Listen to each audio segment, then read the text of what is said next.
Philippines and good day all over the world. Sa matay lupalop ng Pilipinas, Luzon, Visayas at Mindanao at sa matay lupalop ng kontinente, Miguel of shoutout. This is Kuya SMB Vlog. Ay aba. Atin namang pag-uusapan tungkol sa mga balitang hali.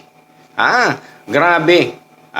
Pinagsabihan na talaga ni Daddy Frankie ang kapatid ni Ansing na si JJ. Kasi ang iniwasan lang po dito, mga ka-Daddy's Frankie, baka mag-away yung dalawa. Yes, baka mag-away po yung dalawa. Dahil alam naman natin si Ansing sa Bisaya, putong. Dali, magalit, dali, mainis. Yes, dali si Ansing mainis. Isa sa tingin pa lang halata na sa tao kung if you are pikunin. So bago natin pagpatuloy ang ating pag-uusapan please listen. Listen talaga SMB.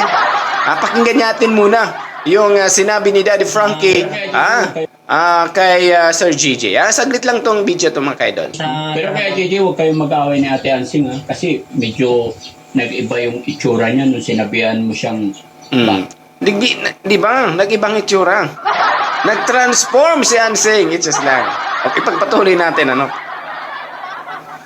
mahal mo na siya ngayon, tapos sinabi mo may interest na siya. Talaga, Daddy Frankie. Ngayon, may pagmamahal ka na kay Oliver. But noon, wala rin. Wala siya pagmamahal. Walang binabayaan mo. Lahat ng kapo. Totoo naman po mga ka-idol yung sinasabi ni Sir Tatay JJ na hindi mahal ni Ansing talaga si Oliver.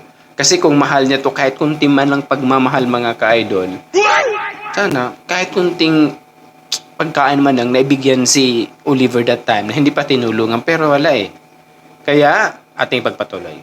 Nung kapatid ko, pinabayad. Ako lang ang nag-interest sa kanya na nagmahal. Huwag kang mag-alala, nararamdaman ko yung nasa puso mo. Basta isa lang ipapangako ko sa'yo. Ito na mga kaidol. Si Kuya Oliver. Tutulungan namin si Kuya. So, nag-promise si Daddy Frankie na tatayuan ng bahay si Ansing. Si Oliver pala. Si Oliver, hindi si Ansing Siguro pwede mag-extension. Baka mag-request naman si Ansing na Sir Frank, baka pwede ako mag-extension sa likod ni Oliver. Agad talaga naman lam. Ipagpatuloy natin mga ka-idol. Pero ngayon, pag naibalik ko na siya dito, sino kaya ang totoong mag-aalaga kay aalagaan na kaya ni Nanay Ansing? Sa palagay mo lang? Hindi natin masisiguro. Baka ako rin, Daddy Frank. Mahal mo na ba? Yun, di ba? Pang-okray ang ginawa ni JJ sa kanyang sister. Di ba? Sa ngayon mga ka-idol, wala pang talagang pinupoint si Daddy Frankie kung sino talaga ang mag-aalaga. Para sa akin lang mga ka-idol, ulitin ko, si Sir JJ na lang siguro. Kahit magawa ng maliit na kwarto din doon sa bahay ni Ansing. Total single naman siguro kay Sir JJ. Kung may asawa po yan, kasi hindi natin alam yung talang buhay about sa buhay ni Sir JJ, kung may asawa or may anak. Ang importante mga ka-idol, about kay Oliver. Kung si Sir JJ man siguro, kung single man siya, doon na lang siya tumira siguro kay Sir Oliver. In case kung patayuan na talaga ng bahay ni Sir Daddy, ni Daddy Frankie. Ang problema naman ito mga ka-idol, kung mag-request naman si Ansing na pwede mag-extension sa likod ng bahay ni Oliver. Agoy talaga pa may ganun po. Kasi ganun man talaga na ugali ni Ansing. Dapat kung anong mayroon kay Oliver, mayroon din siya. Yun ang kanyang sulod ng laman ng isipan niya mga ka-idol. Kaya at least winarningan na sila.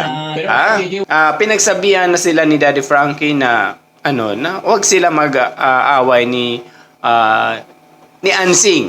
Dahil nakapagsalita nga si JJ na kung mahal niya na ba si Oliver.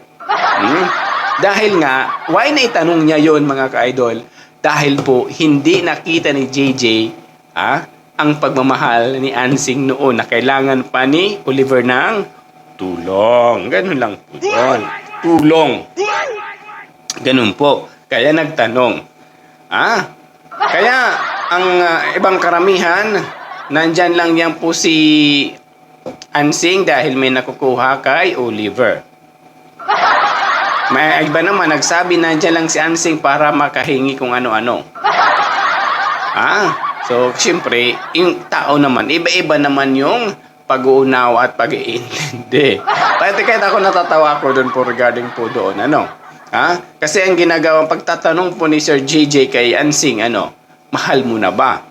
Parang pag-ibig lang, mahal mo na ba? Parang kasi nga, sinabi ko kanina, ang alam niyo mga ka-idol, yung tanong na yun ang may laman po yun.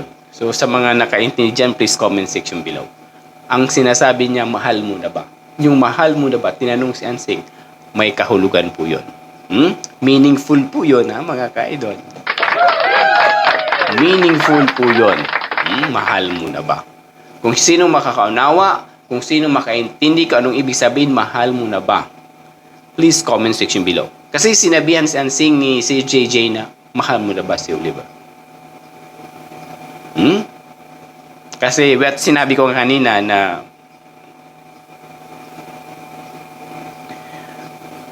nakapagsalita si Ansing ng mga ganong kasagutan dahil sabi pa nga ng karamihan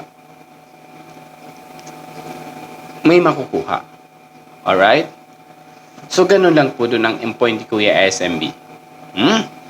So, ayun. At least... Pero kaya JJ, huwag kayong mag-away ni Ate Ansing kasi medyo nag-iba yung itsura niya nung sinabihan mo siyang bakit mahal mo na siya ngayon tapos sinabi mo may interest na siya. So, yun po, mga ka-idol.